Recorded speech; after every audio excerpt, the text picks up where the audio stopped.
Welcome to Car Free Conversations, I'm Saumitra, and I'm Domenico. and we are both on the Calfree St. Pete Committee. And this podcast is about making the most of St. Pete without the use of a car.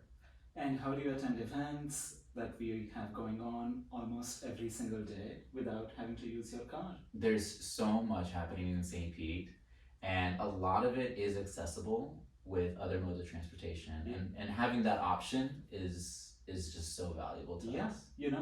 Sometimes I have done it where I have parked my car just to jump on the BRT.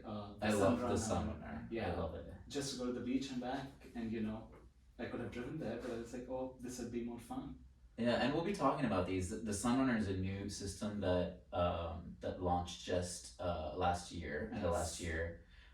It makes going to the beach so much easier because parking has gotten so bad. And it's free. And it's free, which is amazing. Yes. Why don't we talk a little bit about why we're doing this, why we care? I think that's a great. So tell me about why you love St. Pete and why being car free is something that you're interested in. So I moved to St. Pete in 2019, but I moved to kind of the Chandratreya in 2017. And when I first moved here, I just loved the overall vibe of the city. It's a mid-sized city, but at the same time, it has such a small town vibe to it. I like that the community was very engaging, and I was welcomed with open arms.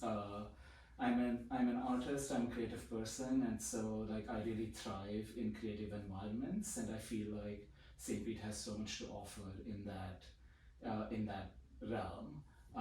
And it's like a 15-minute city almost if you live kind of in like the main part of town, because you can kind of get anywhere via bike or by a bus like in 15 minutes. And as someone who rides his bike quite a lot, especially like in non-summer months when it's like not that hot, there are so many bike trails and bike paths to use that I can use to go to my studio from home or to go grocery shopping as well. So I just love being here for that. Yeah, when I first moved to St. Pete, I had also been living in Tampa. I was going to USF, and I moved to St. Pete. This was about like 15 years ago, and I immediately realized how much more walkable St. Pete was. I lived in like uptown, and there was a lot more to do within walking distance than even back then. I mean, now there's so much. Yes. I mean, Central has developed. I mean, all the way down to Central, there's things to do. Back then, it was you didn't go past 6th Street, but yeah, it was so walkable and so welcoming. Like the people here were so welcoming. I remember that first week that I moved in, I was kind of lonely because I didn't know too many people in St. Pete yet, and I just walked down to, it was the Independent at the time, and I sat at the bar, and the bartender was super friendly, and I met some other people at the bar, and we became friends. Like we ended up hanging out, like, and I love that about St. Pete. Like the people and the warmth of the people here has always been just so priceless. Yeah, and it shows in like wherever I go, whenever I tell people about St. Pete, they're always like, "Oh my God, you seem like you're thriving," and it's like, yes, because like I'm surrounded by people who are amazing. Yeah. Yeah. Why do you think you're interested in Car Free St. Pete and in the committee, and what is your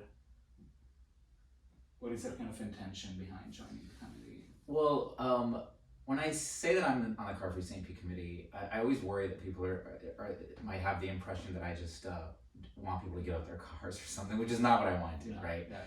To me, it's about having options. I think that as residents, we should have different options to get around. I don't think we should be so reliant on the car to do everything, right? I should be able to get to a grocery store, doing daily things without the need for a car.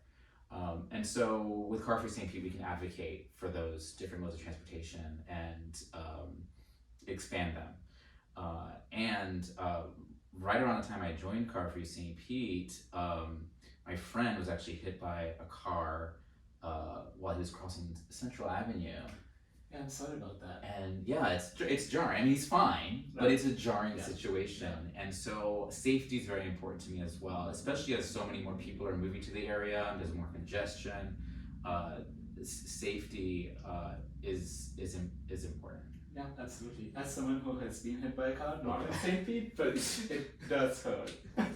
We'll have to. That's a story for another Yeah, we'll episode. have to unpack that at some point. I'm sure.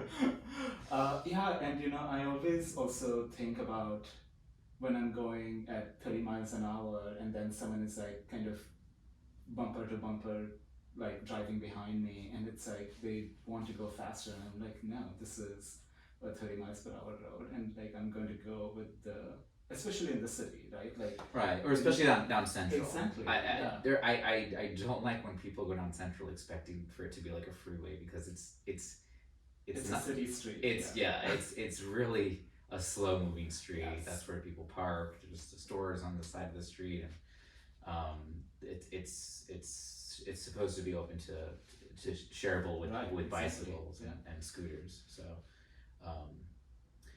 yeah, I think there's some education that could be done there too. Yeah.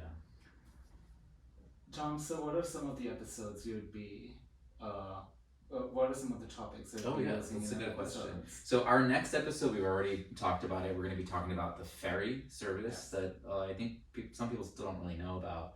The Cross Bay Ferry that goes between downtown St. Pete and downtown Tampa.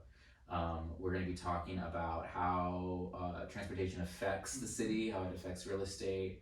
We're going to be talking about open streets. We'll be talking about different events around the city.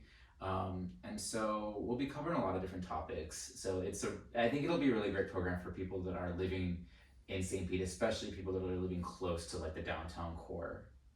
And as Car-Free St. Pete committee, we do so many events. We have presence at so many of the local events that we will be also highlighting all those events and whatever events we are organizing and promoting as well. Yeah, last year we did Halloween on Central. Yes.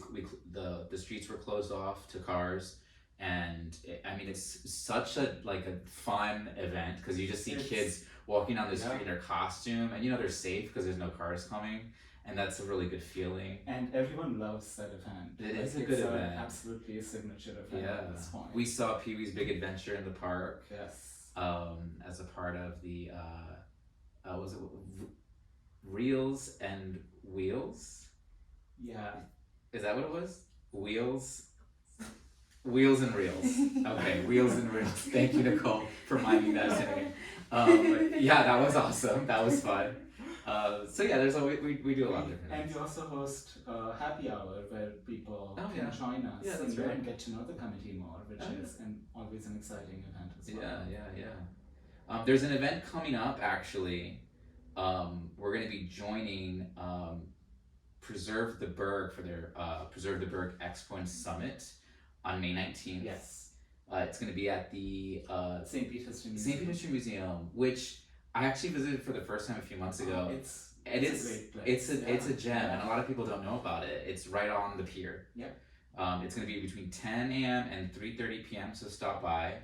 So there's going to be some education, and there's going to be some vendors that are related to preserving history here in St. Pete. We've got some amazing buildings, some amazing history in St. Pete, and so I think it's an important event. And we will be handing out some car-free coloring books at the event. That's right. Bring your kids, bring family. We have some pretty fun coloring books. And since podcast is not a visual medium, I'm going to describe some of the pages in the coloring book to you. They're all line drawings. They're meant for kids, so they're kind of fun line drawings. They kind of talk about how you can go car-free. There are buses, bicycles. There are pictures of parks with kids playing in them. And then the last couple of pages actually have kind of journal for you to write about when you went car-free. Yeah. And how your ride was, or how your car-free experience was. So yeah, it's cute. It's very unoffensive. Yes. Yes. It's for everyone. And we give out these crowns too. So I don't know if kids still use crowns. I hope they do. Yeah. But yeah, I say that wraps it up for the first episode for the intro. So, What do you think? yes. Yeah, join us for more episodes in coming weeks as we will have this launched. Yeah, next week we'll be talking again about the ferry service. So stay tuned.